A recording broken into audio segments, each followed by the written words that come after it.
साथीहरु नमस्कार।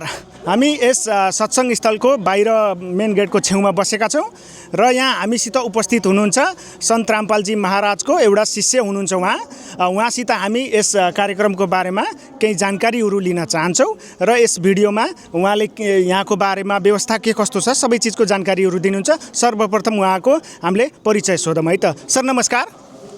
साहेब हजुरको परिचय दिनु न। म विष्णु प्रसाद अर्याल नाम।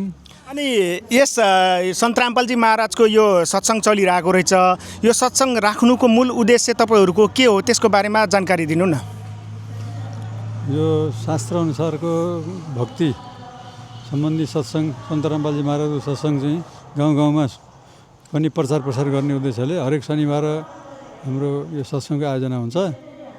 त्यसमा चाहिँ हिन्दू धर्मको अनि खास शास्त्र अनुसार कसरी भक्ति गर्ने अनि मानव जन्मको उद्देश्य के हो अनि कसरी भक्ति गर्ने कसरी मोक्ष मिल्छ भन्ने विषयमा सविस्तार जानकारी हुन्छ। त्यस्तै जानकारी दिन कहिले कहाँ विभिन्न गाउँ गाउँमा हामीहरू जाने गर्छौँ। जस्तै यो सत्संग कार्यक्रमहरु हामीले अरु पनि जस्तै धर्मपन्थहरुको हामीले देख्न पाइरहेको हुन्छौं। त्यसमा चाहिँ मान्छेहरुले शुल्कहरु पनि लिने गरेको हामीले सुन्न पाइएको छ। के यहाँ पनि तपाईहरुले जस्तै श्रद्धालुहरुलाई बोलाएर केही शुल्कहरु लिएर यो कार्यक्रम राख्नु भएको हो कि के कस्तो हो त्यो व्यवस्थाको बारेमा जानकारी दिनु न। शुल्क विषयमा यहाँ कतै पनि केही पनि शुल्क लाग्दैन, कहीँ पनि शुल्क लाग्दैन।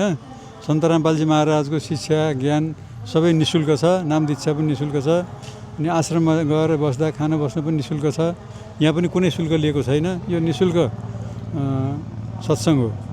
हजुर, तपाईहरुले सुनिसक्नुभयो। यहाँ जति पनि कार्यक्रममा उपस्थित हुनु भएको छ त्यहाँ जे कार्यक्रमहरु चलिरहेछ सबै निशुल्क। यहाँ खानेदेखि लिएर बस्ने सबै चिजको व्यवस्थाहरु उहाँहरुले निशुल्कै गर्नु भएको छ र यही विषयमा म अरु पनि विषयहरु जोड्न चाहन्छु। सर हामीलाई बताइदिनु कि सन्त रामपालजीले जुन अहिले मिडियाहरुमा सोशल मिडियाहरुमा सुन्नमा आएको छ देख्न पनि आएको छ कि धेरै सामाजिक कार्यहरु उहाँले गर्नु भएको छ भन्ने हामीले सुन्न आएको छ।